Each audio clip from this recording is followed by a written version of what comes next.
Prediction prediction को हिंदी में कहते हैं भविष्यवाणी। ऑलमोस्ट ऑलमोस्ट को हिंदी में कहते हैं लगभग। कन्फेस कन्फेस को हिंदी में कहते हैं कबूलना। प्लेटफॉर्म प्लेटफॉर्म को हिंदी में कहते हैं मंच। प्रीशियस प्रीशियस प्रीशियस को हिंदी में कहते हैं कीमती। फैसिलिटी फैसिलिटी को हिंदी में कहते हैं सुविधा। इनोसेंट इनोसेंट को हिंदी में कहते हैं मासूम। इम्प्रूव इम्प्रूव को हिंदी में कहते हैं सुधारना।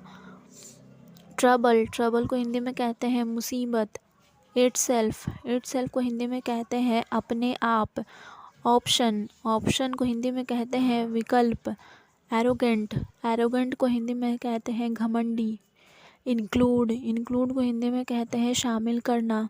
इमेजिन को हिंदी में कहते हैं कल्पना करना। इंटरेस्ट को हिंदी में कहते हैं रुचि।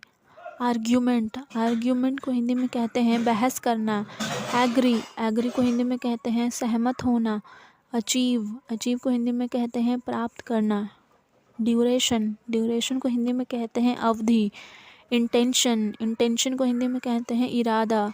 क्लोज़र को हिंदी में कहते हैं करीब। वरी को हिंदी में कहते हैं चिंता। ईगर को हिंदी में कहते हैं उत्सुक।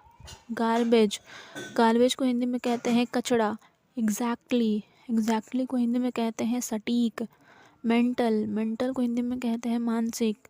मेमोरी को हिंदी में कहते हैं यादगार। मील को हिंदी में कहते हैं भोजन। करेज को हिंदी में कहते हैं साहस।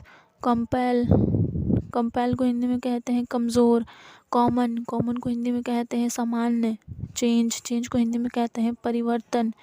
क्लू को हिंदी में कहते हैं संकेत। सेंसिबल को हिंदी में कहते हैं समझदार। प्रिपेयर को हिंदी में कहते हैं तैयार करना। जस्ट नाउ को हिंदी में कहते हैं अभी। बर्डन को हिंदी में कहते हैं बोझ। मोर देन वन को हिंदी में कहते हैं एक से ज़्यादा। लैंग्वेज को हिंदी में कहते हैं भाषा। रिस्क को हिंदी में कहते हैं जोखिम। रिलायबल को हिंदी में कहते हैं भरोसेमंद। कैपेसिटी को हिंदी में कहते हैं क्षमता। क्यूरियस को हिंदी में कहते हैं जिज्ञासु। सिचुएशन को हिंदी में कहते हैं परिस्थिति।